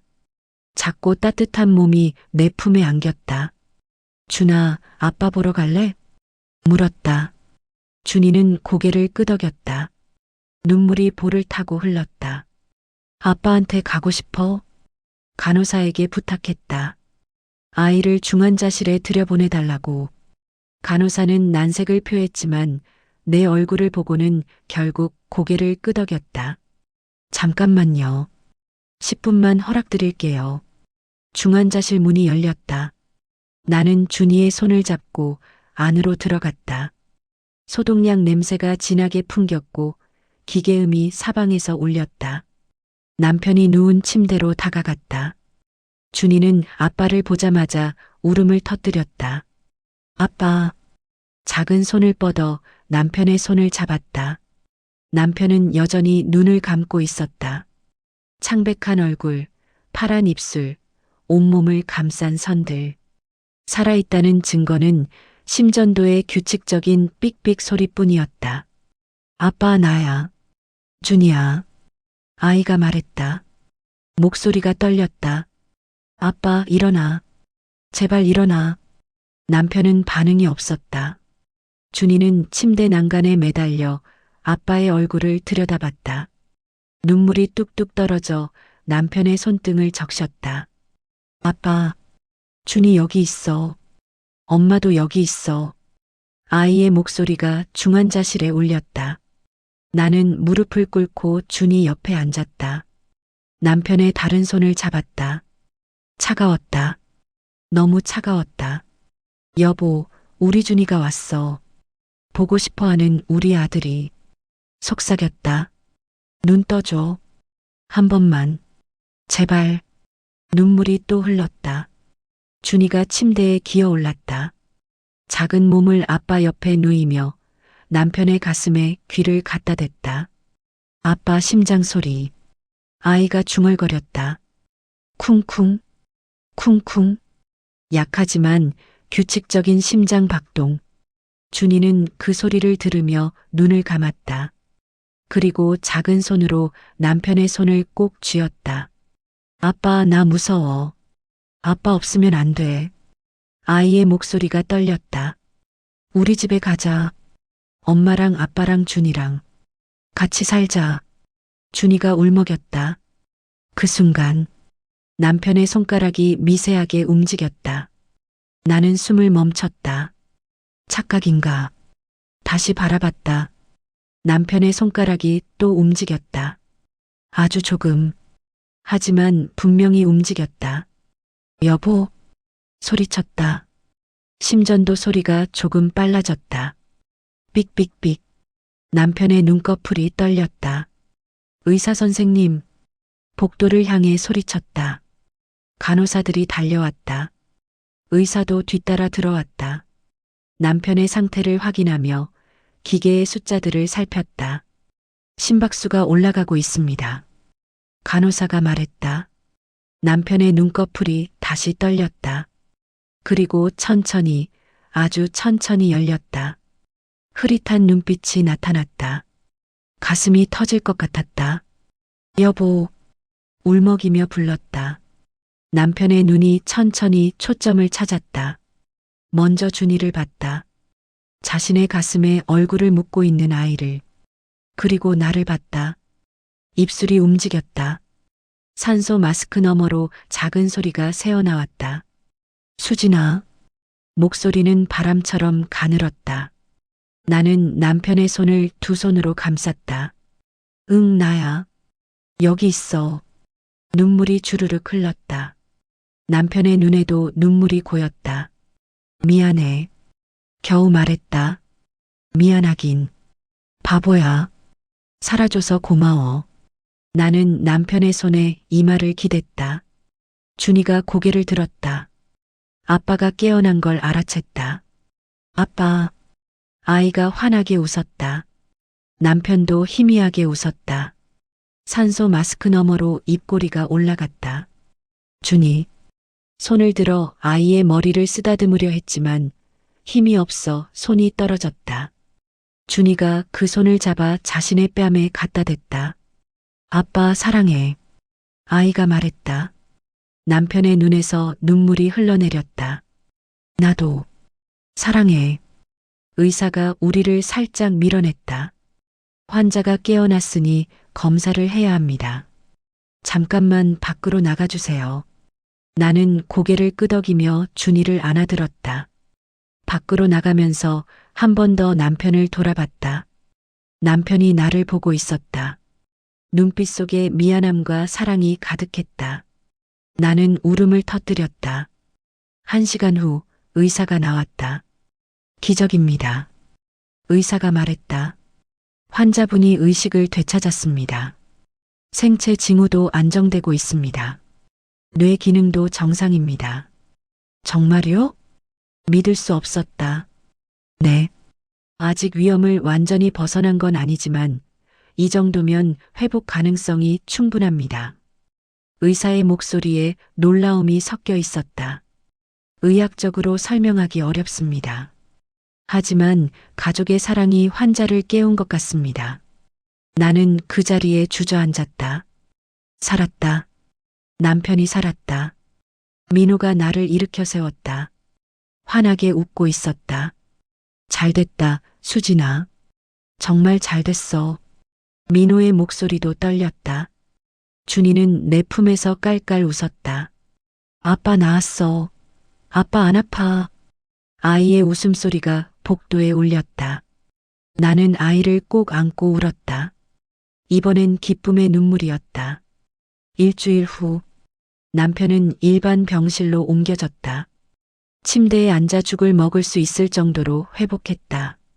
아직 몸은 약했지만 얼굴에 생기가 돌았다. 나는 매일 병원에 왔다. 준이와 함께 아침마다 죽을 끓여와서 먹였다. 물 온도를 확인하고 베개를 정돈하고 이불을 덮어주었다. 이제 내가 너 챙길 차례야. 말했다. 남편은 미안한 듯 웃었다. 수진아, 정말 미안해. 혼자 결정해서 이제 그런 말 하지 마. 다신 혼자 아파하지 말고. 남편의 손을 잡았다. 같이 아파하자. 같이 견디자. 그게 부부잖아. 남편은 고개를 끄덕였다. 눈에 눈물이 맺혔다. 고마워. 다시 돌아와줘서. 내가 고마워. 살아줘서. 우리는 손을 꼭 잡았다. 준이가 침대 위로 기어올라 아빠 옆에 누웠다. 아빠, 우리 집에 언제 가? 조금만 더 있으면 갈 수 있어. 남편이 준이의 머리를 쓰다듬었다. 엄마도 같이 살아? 준이가 물었다. 남편은 나를 바라봤다. 눈빛이 조심스러웠다. 수진아, 다시 시작할 수 있을까? 우리. 가슴이 벅차올랐다. 당연하지. 우리 아직 부부야. 이혼했어도 마음은 한 번도 떠난 적 없어. 남편이 손을 뻗었다. 나는 그 손을 잡았다. 사랑해. 남편이 말했다. 나도 사랑해. 너무 사랑해. 우리는 서로를 바라보며 울었다. 준이가 우리 사이에 끼어들며 깔깔 웃었다. 우리 다시 가족이야? 응. 우리 다시 가족이야. 내가 대답했다. 한 달 후 남편은 퇴원했다. 집으로 돌아오는 길 택시 안에서 우리 세 명은 나란히 앉아 있었다. 준이는 아빠와 엄마 사이에 앉아 두 사람의 손을 꼭 잡고 있었다. 창밖으로 12월의 풍경이 지나갔다. 거리에는 크리스마스 장식들이 반짝이고 사람들은 두꺼운 코트를 입고 걸었다. 집이다. 준이가 소리쳤다. 택시가 아파트 앞에 멈췄다. 우리는 내렸다. 남편은 아직 걷는 게 힘들어서 내 팔에 기댔다. 천천히. 속삭였다. 엘리베이터를 타고 15층으로 올라갔다. 문을 열고 들어서는 순간 익숙한 공간이 우리를 반겼다. 드디어 집이네. 남편이 말했다. 나는 남편을 소파에 앉혔다. 준이는 신나서 집안을 뛰어다녔다. 엄마, 내 방 그대로야. 아이가 소리쳤다. 나는 부엌으로 가서 물을 끓였다. 따뜻한 차를 타서 남편에게 가져다 주었다. 남편은 컵을 받아들고 한 모금 마셨다. 맛있어. 당연하지. 내가 탔는데. 웃으며 말했다. 남편도 웃었다. 예전처럼 환한 미소였다. 그날 밤 준이를 재우고 침실로 돌아왔다. 남편은 침대에 앉아 창밖을 바라보고 있었다. 나는 옆에 앉았다. 뭐 생각해? 너 생각. 남편이 돌아보며 말했다. 1년 동안 매일 너 생각했어. 내가 어떻게 지내는지, 힘들진 않은지. 나도 매일 너 생각했어. 왜 날 떠났는지, 정말 사랑이 식은 건지. 미안해. 정말 미안해. 남편이 내 손을 잡았다. 다시는 그러지 마. 약속해. 약속할게. 이제 뭐든지 같이 결정하자. 우리는 서로를 바라보며 미소 지었다. 그리고 남편이 내 이마에 입을 맞췄다. 고마워. 포기하지 않아줘서. 나도 고마워. 살아줘서. 우리는 서로를 껴안았다. 따뜻한 체온이 전해졌다. 살아있다는 느낌. 함께 있다는 안도감. 1년 후. 겨울이 다시 왔다. 우리는 공원을 걷고 있었다. 남편과 나 그리고 준이. 손을 잡고 천천히 걸었다. 남편은 많이 회복했다. 체중도 늘었고 얼굴에 생기가 돌았다. 암은 기적적으로 완치 판정을 받았다. 의사도 믿을 수 없다는 표정이었지만 검사 결과는 분명했다. 더 이상 암세포가 보이지 않았다. 아빠, 저기 봐. 준이가 가리켰다. 도토리가 떨어진 참나무 아래였다. 준이는 달려가 도토리를 주었다. 아빠, 도토리. 아이가 환하게 웃었다. 남편은 무릎을 꿇고 준이를 안았다. 우리 도토리. 잘 컸네. 태명이 도토리였던 준이. 작고 단단한 도토리처럼 이제 건강하게 자라고 있었다. 나는 그 모습을 바라보며 미소 지었다. 남편이 일어나 내 손을 잡았다. 행복해? 남편이 물었다. 응, 너무 행복해. 대답했다. 너는? 나도. 너무 행복해. 우리는 서로를 바라보며 웃었다. 준이가 우리 사이로 끼어들었다. 나도 행복해. 우리 세 명은 손을 꼭 잡고 공원길을 걸었다. 낙엽이 발밑에서 바스락거렸고 차가운 바람이 불었지만 우리는 따뜻했다. 함께이기에, 사랑하기에, 살아있기에. 하늘을 올려다봤다. 잿빛 구름 사이로 햇살이 비쳤다. 따뜻한 빛이 우리를 감싸 안았다. 남편이 내 어깨에 팔을 둘렀다. 수진아, 사랑해. 나도 사랑해. 우리는 걸음을 멈추고 서로를 껴안았다.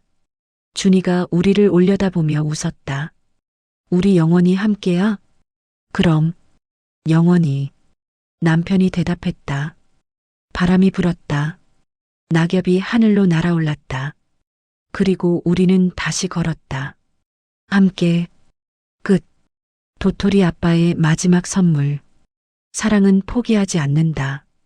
아픔을 함께 나누고 절망 속에서도 희망을 찾는다.